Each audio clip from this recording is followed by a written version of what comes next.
important. Right after 9/11, about 10 days after 9/11, I went through the Pentagon and I saw Secretary Rumsfeld and Deputy Secretary Wolfowitz. I went downstairs just to say hello to some of the people on the joint staff who had used to work for me, and one of the generals called me in. He said, "Sir, you got to come in. You got to come in and talk to me a second." I said, "Well, you're too busy." He said, "No."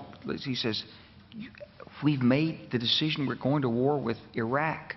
This was on or about the 20th of September. I said, "We're going to war with Iraq. Why?"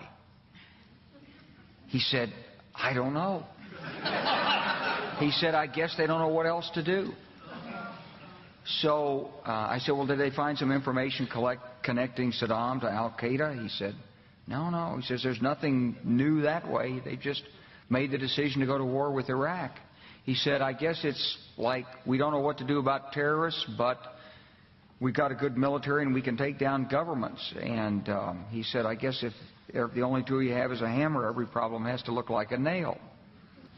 So I came back to see him a few weeks later, and by that time we were bombing in Afghanistan. I said, "Are we still going to war with Iraq?" And he said, "Oh, it's worse than that."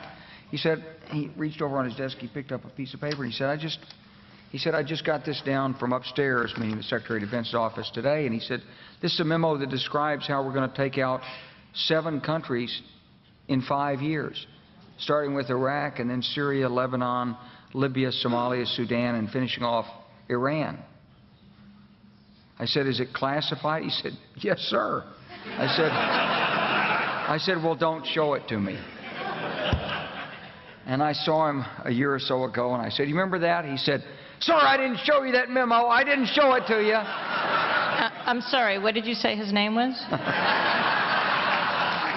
I'm not going to give you his name. So go through the countries again.